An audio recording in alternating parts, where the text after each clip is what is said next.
The polished marble lobby of Marquetti Tower shimmered beneath crystal chandeliers as Adrian Marchetti announced a $1 million reward for anyone capable of restoring her late husband's beloved Ducati. A dozen of the nation's finest restoration shops had already failed.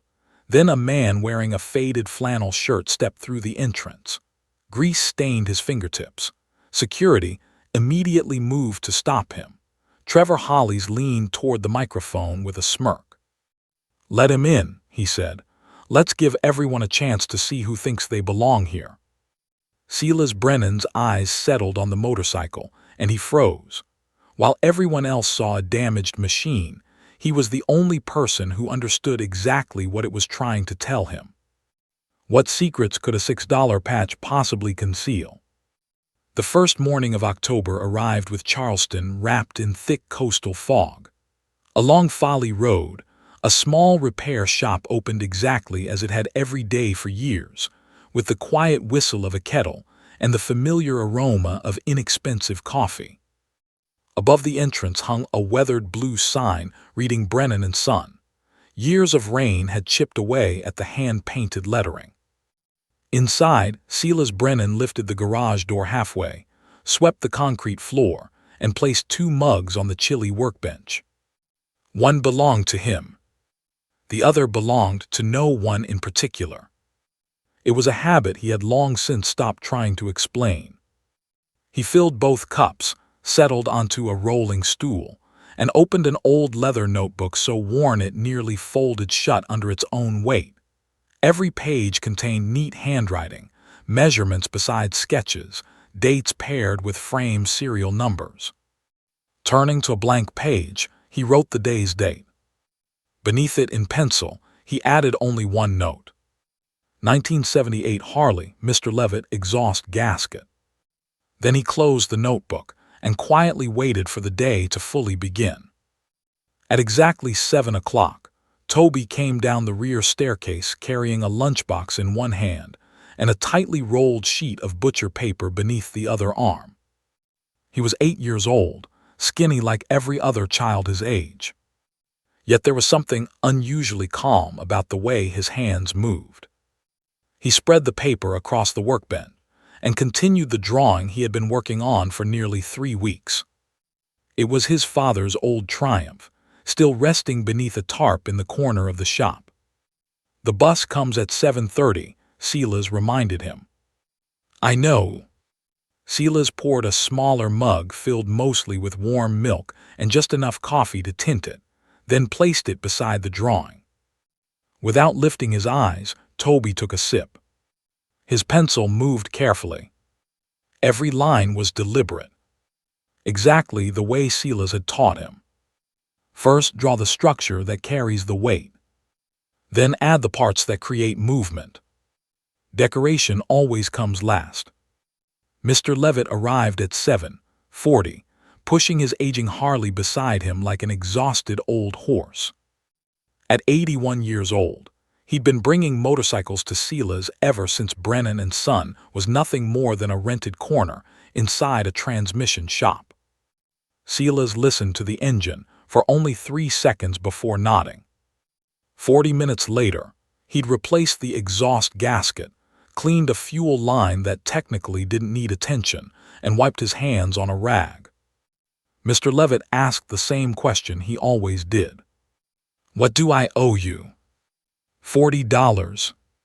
"Silas," the old man protested, "that's $400 worth of work." "It's 40. I'll see you when spring comes." Mr. Levitt rode away with tears shining in his eyes, the quiet gratitude older people carry when someone chooses kindness over profit. Silas watched until the Harley disappeared down the road. Then he crossed the shop to the corner where a tarp covered another motorcycle. He lifted one edge. Dust coated the fuel tank of his late wife's Triumph. After only a moment, he lowered the tarp again. 4 years. He hadn't touched the engine once. The mail arrived around 11. Mixed among advertisements, and the monthly electric bill sat a thick envelope marked urgent from First Carolina Academy. The second semester tuition payment hadn't been received. Silas read the notice twice before folding it neatly and slipping it beneath the back drawer of his desk. He never opened the drawer. He already knew what rested inside. A federal law enforcement badge wrapped carefully in oilcloth, and a stack of unopened letters he'd stopped reading 3 years earlier. 46 miles north, and an entire world away, the 38th floor of Marquetti Tower came alive promptly at 9 o'clock for its quarterly board meeting. Adrian Marquetti stood at the head of a long glass conference table, dressed in a charcoal gray suit. The only color she wore was her late husband's deep burgundy wristwatch, turned inward against her wrist. She delivered financial figures entirely from memory. She never sat down. She never softened a single sentence. The men surrounding the table, most twice her age, listened the way people listen to a storm they know they cannot stop. Trevor Holly stood several steps behind her, holding a leather portfolio he never needed to open. As chief operating officer, he'd remained beside Adrian through every difficult moment following Daniel's death. He had handled the lawyers, answered impossible phone calls, finished her sentences whenever necessary. The board appreciated him because he made Adrian understandable. Adrian trusted him because he made grief manageable. After the meeting ended, she descended 4 floors in a private elevator to the climate-controlled display room. Behind museum-quality glass rested Daniel's Ducati Panigale V4. Its deep red paint resembled dark wine beneath the lights. The protective cover had been removed earlier that morning for inspection. Adrian rested one hand against the glass. She stood there without moving for 5 full minutes. The watch ticked softly against her pulse. Trevor joined her silently. He had an unusual gift for arriving exactly when he was needed. Nothing sooner. Nothing later. Standing beside her, he finally spoke the words he'd rehearsed for weeks. Adrian, it's time. The motorcycle has become an open wound. You either bury it or you bring it back. There isn't another choice. She closed her eyes.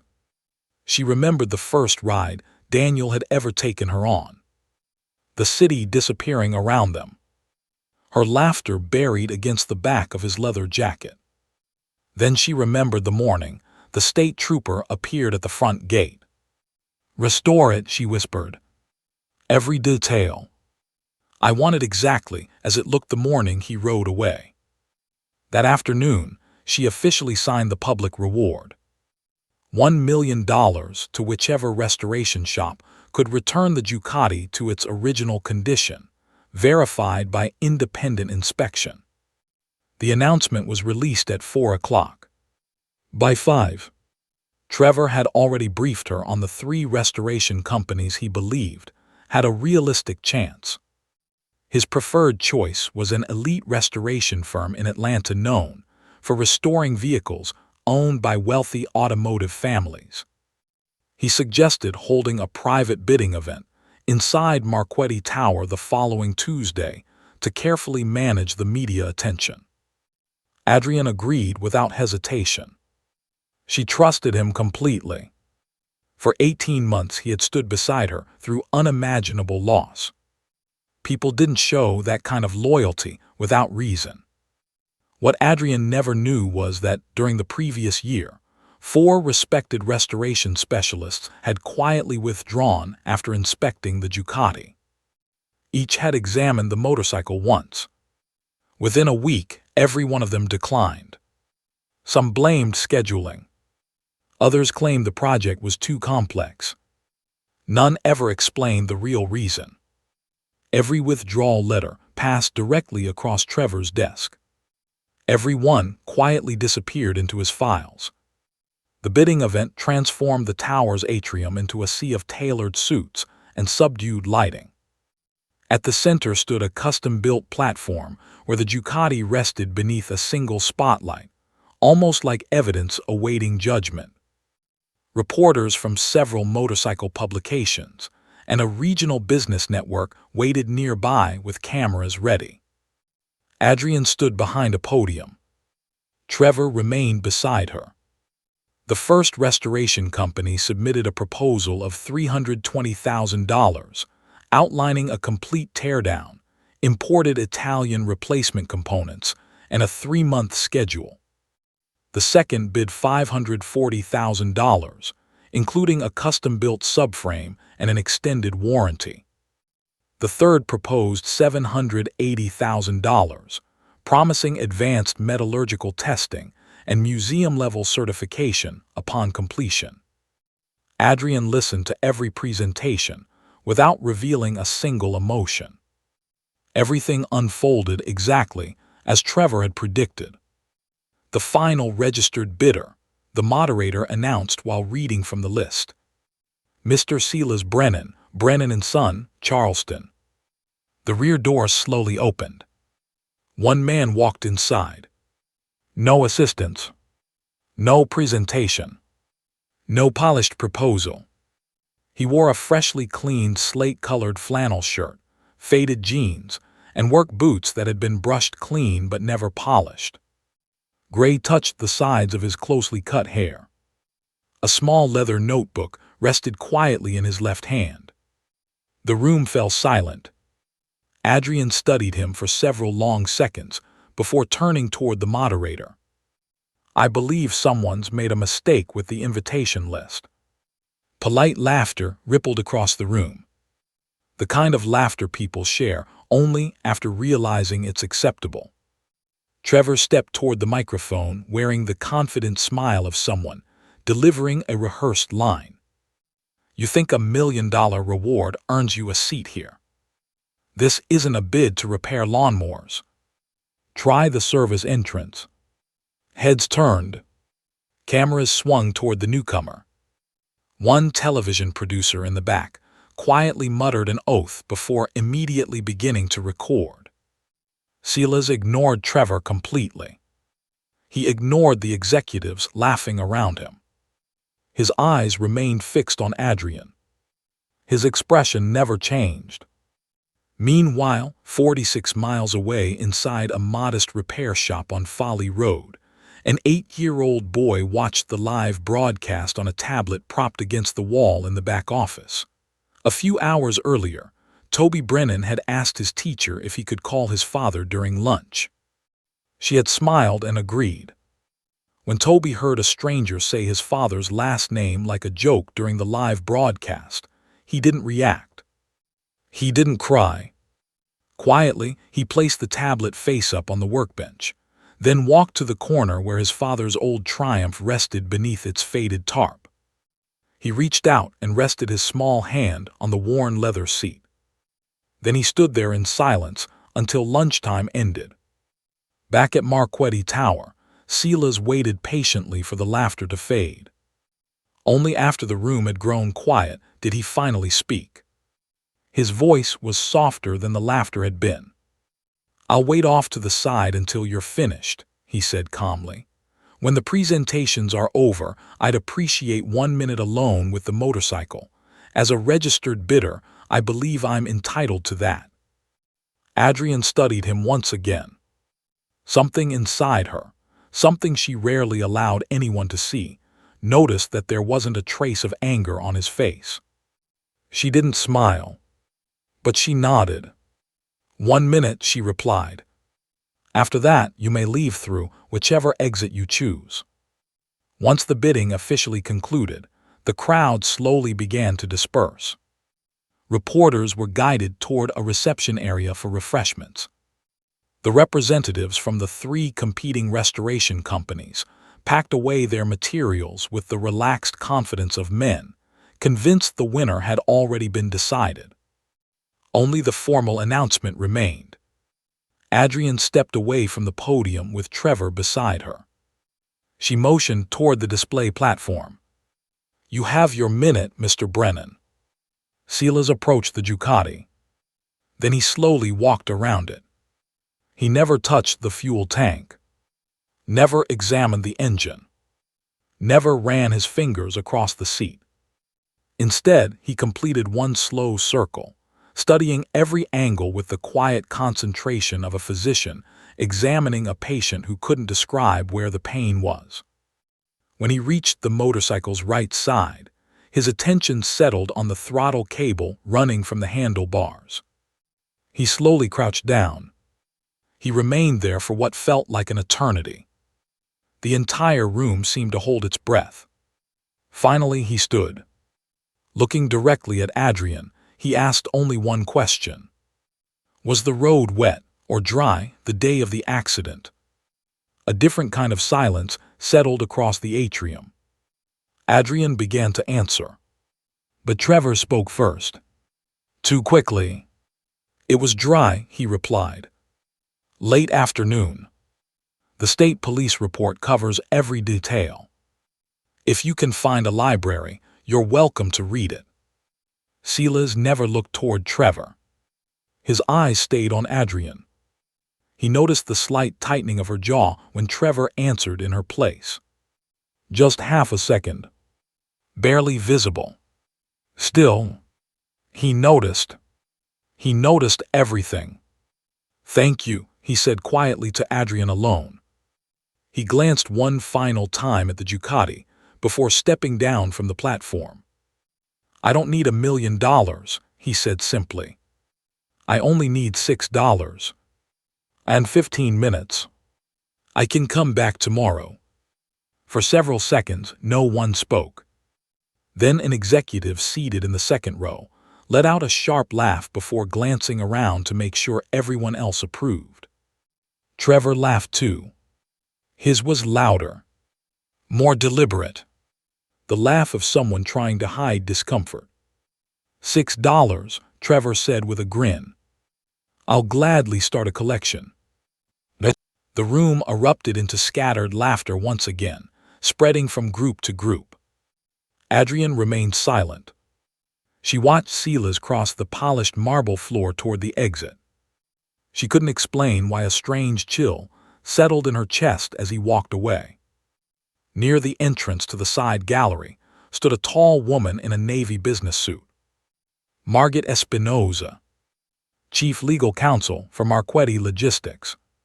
Throughout the entire bidding event, she had quietly stared at her tablet, pretending to take notes she didn't actually need.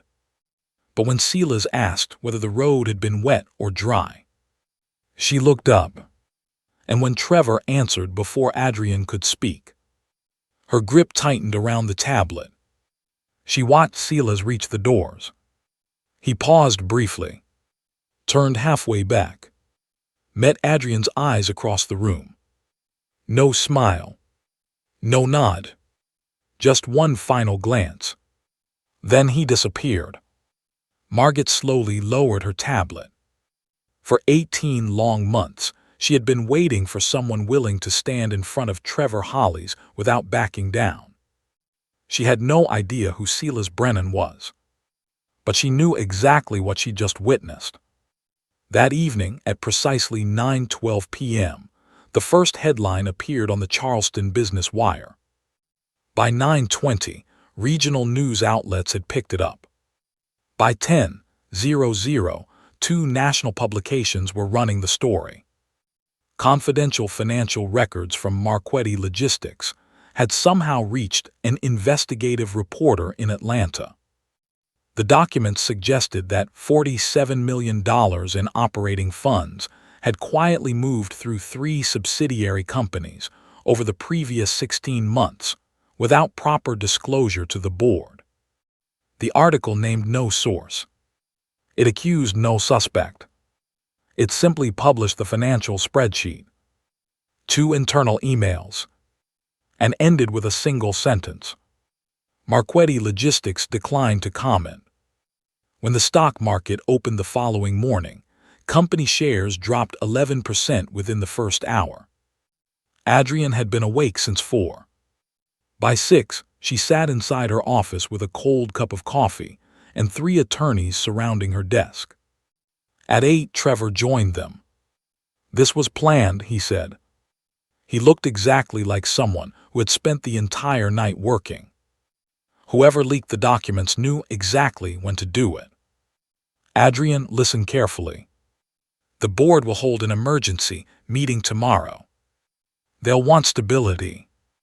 I'm officially recommending that you transfer interim operating authority to me for 90 days. Only until the audit is finished. Only until your name disappears from the headlines. Adrian didn't answer immediately. Instead, she turned toward the floor-to-ceiling windows. From the 38th floor of Marquetti Tower, the harbor below was already alive with cargo ships. The massive cranes continued their endless work, completely indifferent to the crisis unfolding above them. She remembered Trevor standing beside her at Daniel's funeral. Remembered how he'd carried responsibilities she couldn't bear herself. For 18 months, he had always seemed to know the right answer. Yet now, her thoughts returned to the quiet mechanic in the slate-gray flannel shirt. To the single question he'd asked, was the road wet or dry? And to Trevor answering before she ever had the chance. Give me time to think, she finally said. Adrian, Trevor replied carefully, time is exactly what we don't have. By tomorrow evening. Let me think, Trevor. He stopped. He never argued. Never forced the issue. Instead, he stepped away from her desk and allowed silence to do the work for him. At 12:40 a.m. that same night, 4 underground levels below the tower, the security monitoring system detected movement inside Bay 7, where Daniel's Ducati rested beneath its protective glass enclosure. The overnight security guard checked his monitors. Camera 19, the one covering the bay entrance, displayed only a blue screen. At the bottom, a single message appeared. Signal lost. The camera had failed at 12:38. Camera 20, the backup unit covering the same doorway, was also blank. The guard contacted maintenance and dispatched a junior employee to investigate. By the time the employee reached the storage bay, everything appeared normal. The door remained locked. The Ducati still sat untouched beneath the glass case. Without explanation, both cameras resumed working at 12:51 a.m.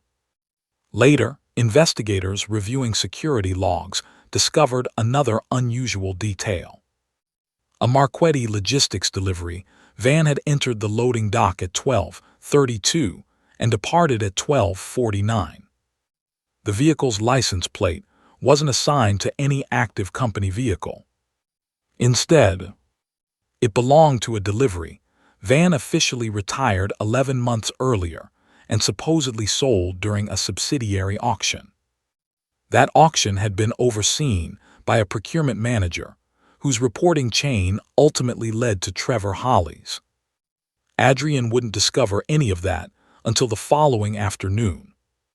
By then, she had already driven south alone in an unmarked sedan toward a small repair shop on Folly Road. A light rain had begun falling as she arrived. The blue shop sign glowed softly in the gray afternoon. The garage door stood halfway open.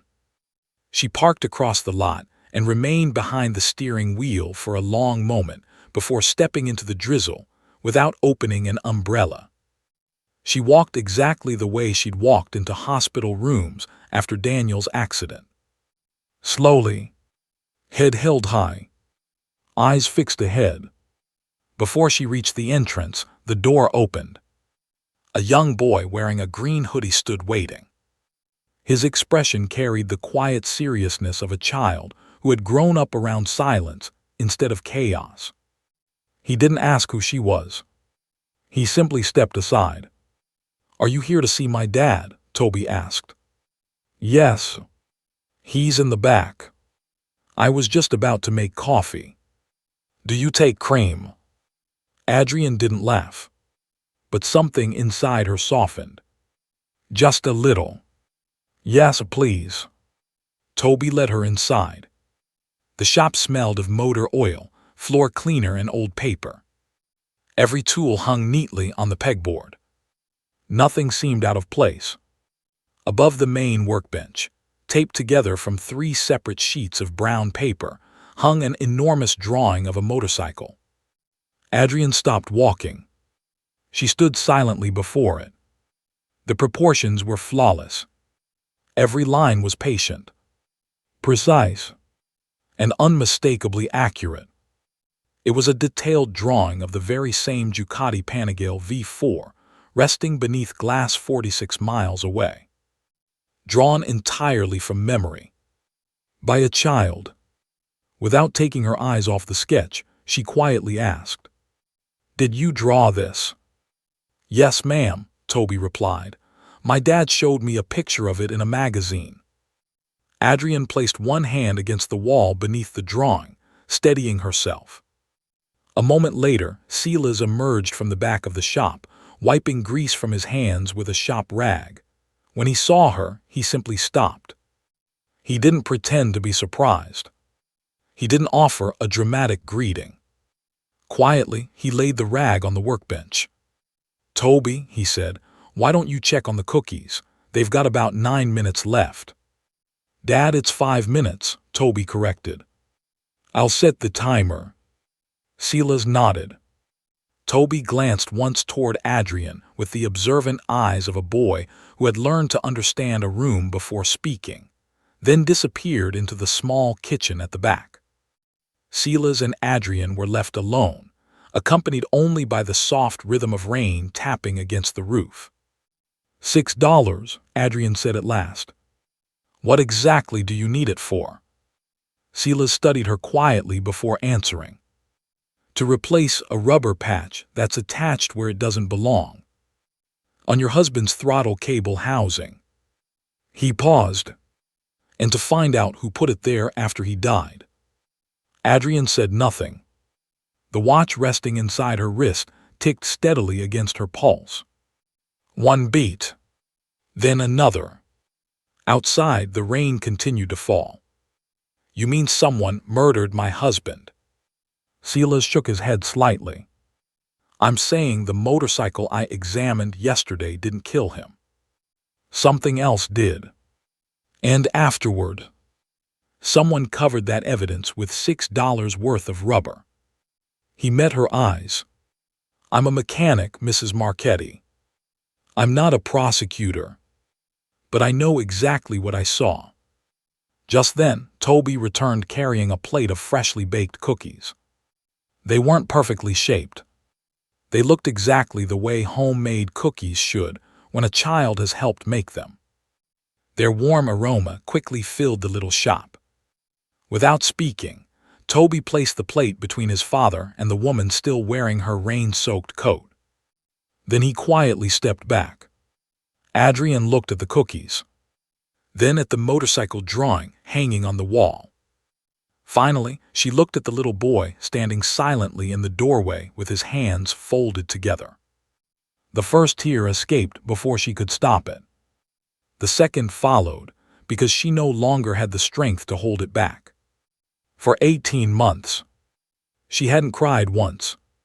Now she stood inside a tiny repair shop on Folly Road, weeping in front of a mechanic wearing flannel and a child dressed in a green hoodie. Neither of them rushed to comfort her. Neither of them looked away. Instead, Silas quietly led her into the workshop.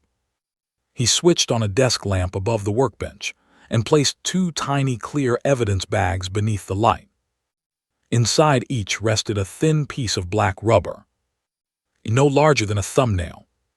"This one," he explained, "came off your husband's throttle cable housing yesterday. I removed it during the 1 minute you gave me.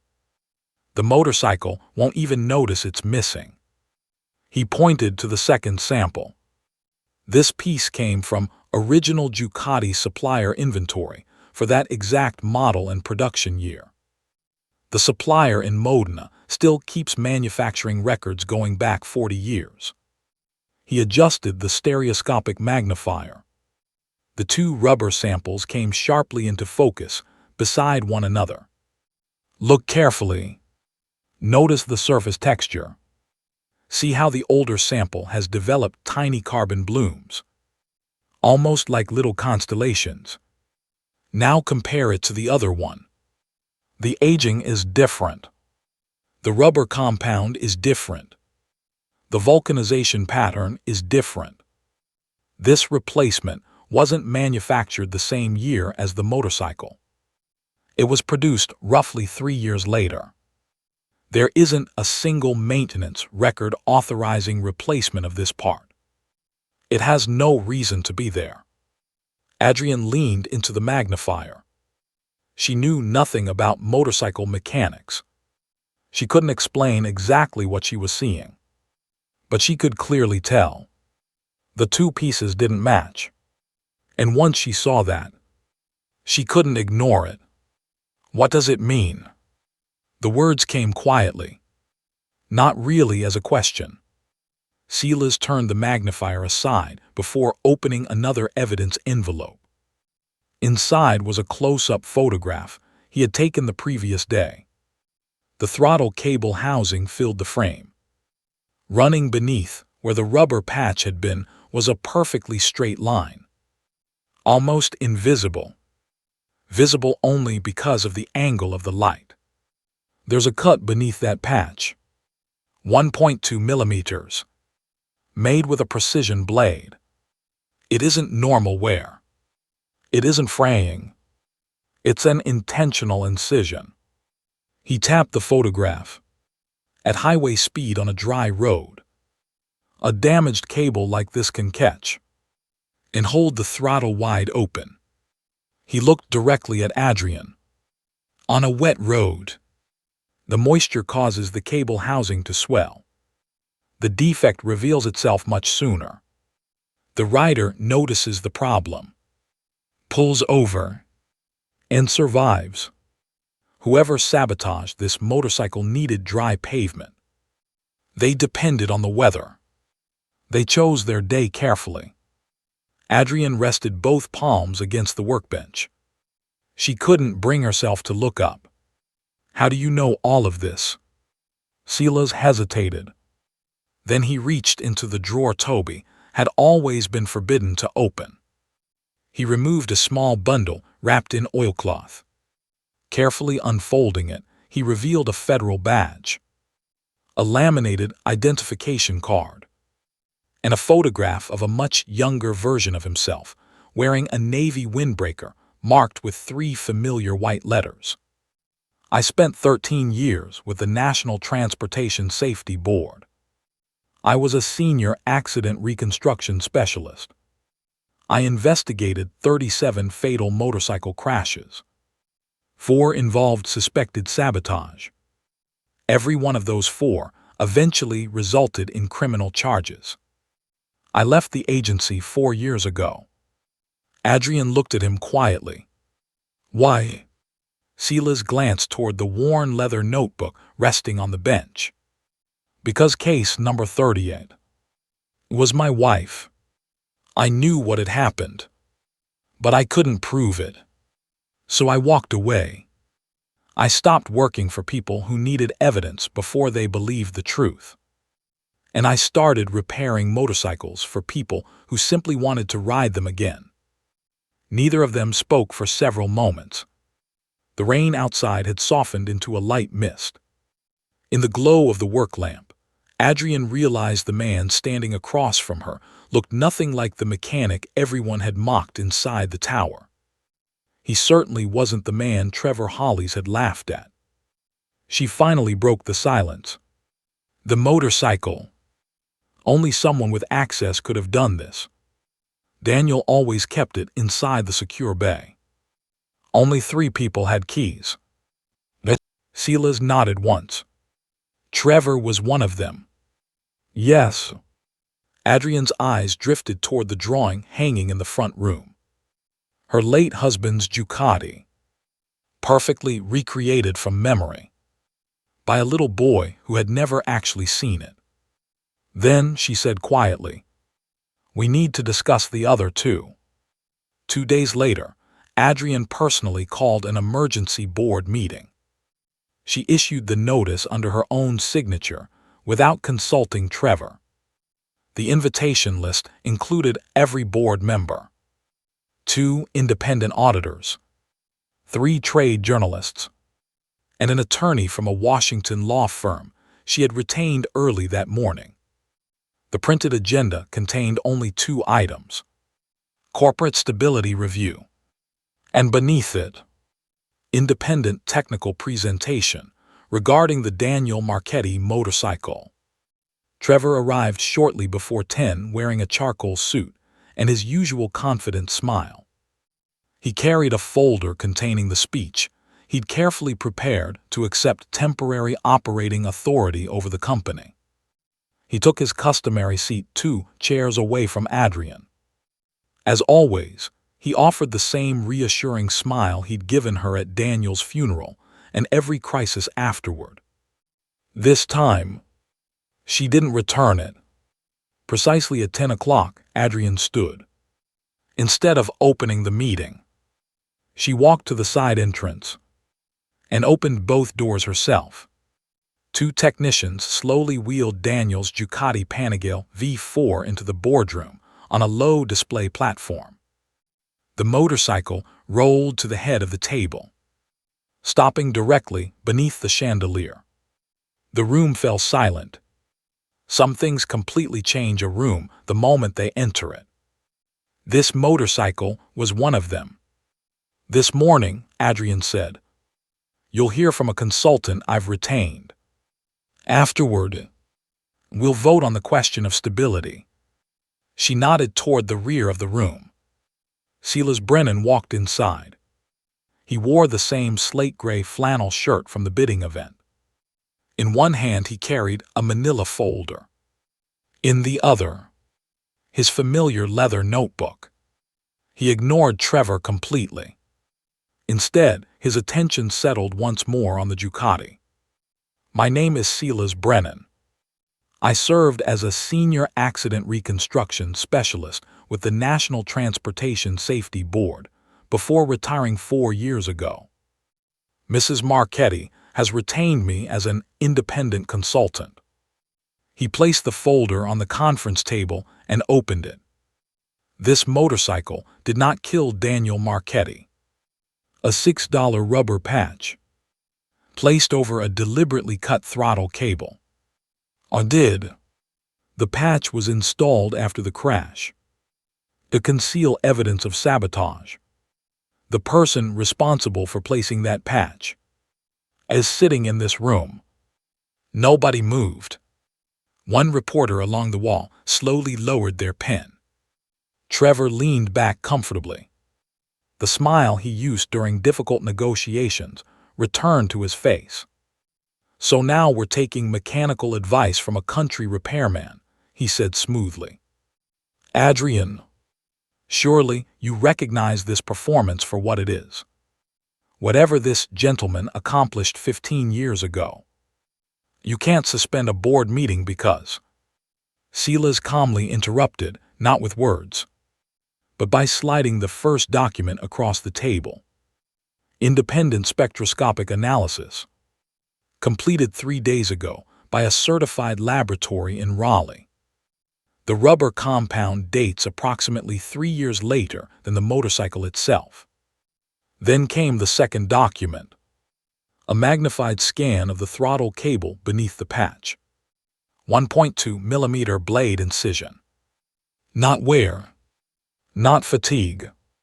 Intentional damage. The characteristics match 11 separate sabotage cases I personally investigated during my years with the Bureau. He placed a third document on the table, a color-coded printout showing timestamps and cell phone location records that had been obtained through a subpoena only 3 days earlier. The records belonged to a mobile phone registered to Trevor Holly's. "The night before Daniel Marchetti's fatal crash," Silas explained. "This phone remained inside the private vehicle bay at Marchetti Tower for 41 minutes. Between 11:06 p.m. and 11:47 p.m., Mr. Holly's does not appear on a single authorized access log. There is no legitimate explanation for his phone being inside that bay. Trevor's smile remained on his face, but it no longer looked effortless. The muscles around his mouth tightened. His lower lip failed to settle naturally. No one around the table spoke. It wasn't the silence of uncertainty. It was the silence of people who had suddenly understood something they weren't yet ready to say aloud. "This is slander," Trevor snapped. His voice rose slightly higher than he intended. "This is character assassination based on stolen information. Adrian, you're trusting a man you barely know." "Sit down, Trevor." Adrian didn't raise her voice. She spoke with the calm precision of a surgeon requesting another instrument. Trevor stayed on his feet. His eyes shifted toward the exit. One hand slowly lifted toward the security control panel mounted on the wall. At the opposite end of the table, Margaret Espinosa stood. She had remained silent throughout the entire meeting. A thick folder rested in her hands. Not a single finger trembled.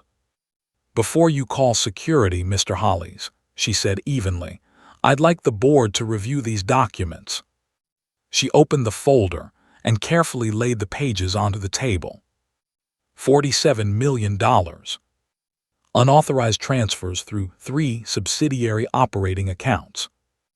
The transactions occurred between February of the year, before Daniel Marchetti's death, and September of that same year. Each transfer required dual authorization from either Daniel Marchetti or the chief operating officer. Daniel never approved a single one. She turned another page. The money traveled through 2 Delaware LLCs before reaching one final beneficial owner. She looked up. Trevor Andrew Hollies. The room seemed to stop breathing.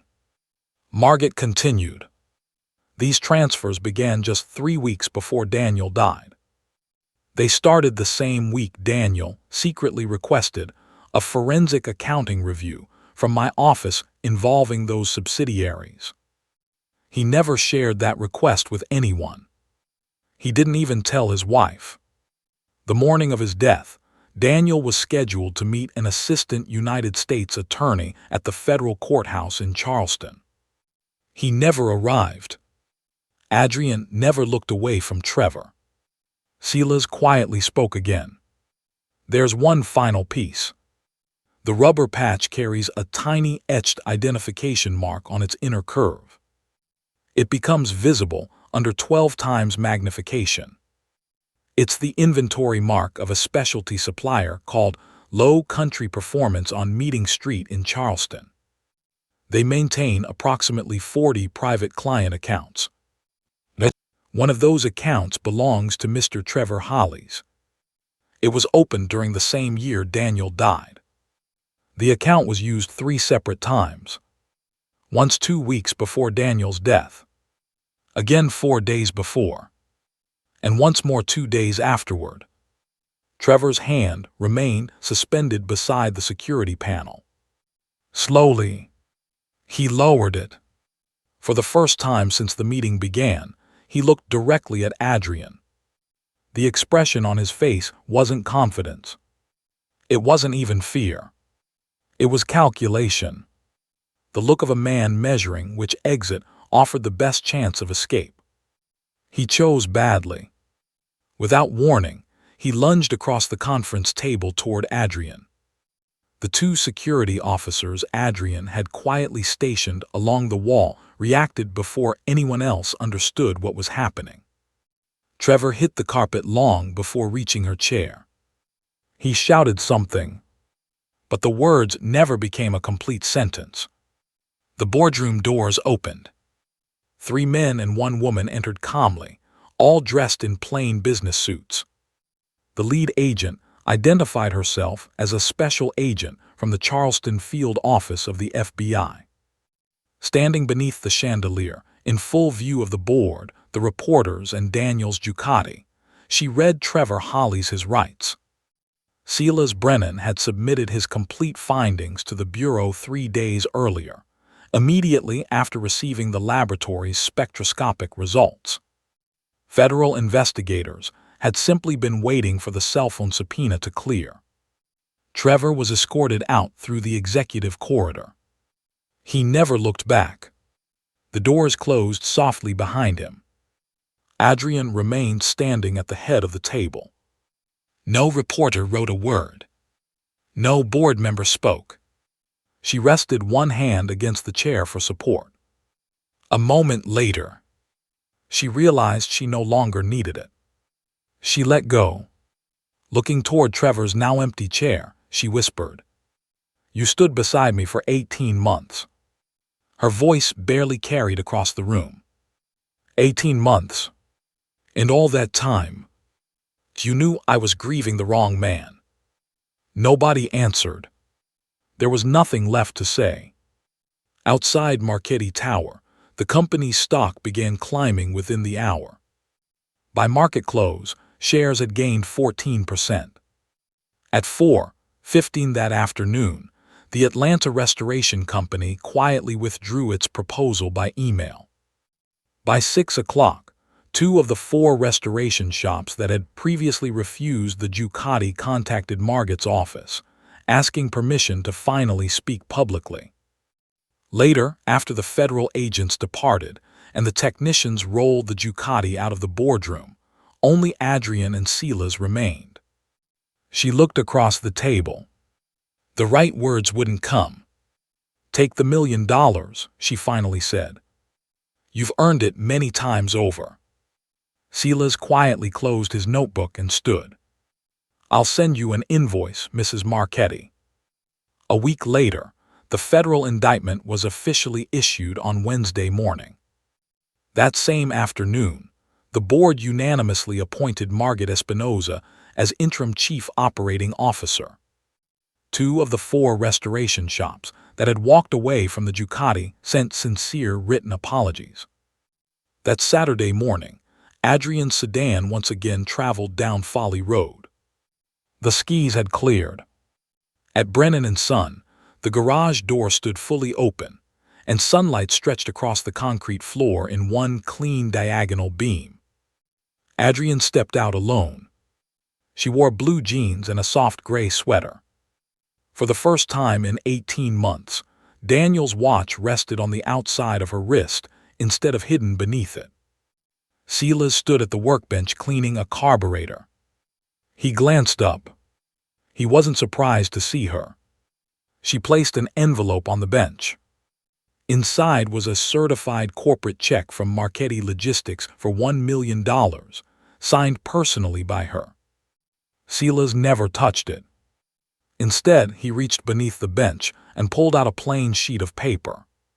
He laid it beside the envelope. Written neatly in his careful handwriting was a simple invoice. 1 rubber patch $6. Labor no charge. For someone who simply believed the wrong person. Adrian read it once. Then again. For 18 months, something inside her had been holding itself together with every ounce of strength it had. Finally, it let go. She laughed. The sound came out uneven and cracked, like laughter that had gone unused for far too long. She covered her mouth. The laughter slowly dissolved into tears. But these tears felt different. There was space inside them. Hope inside them. At that moment, Toby walked in from the back room, carrying a rolled sheet of brown drawing paper. He stopped when he saw Adrian. His face carefully studied the room the way it always did. Then it softened. Even an 8-year-old could recognize the difference between sad tears and healing ones. "I made another drawing," he said.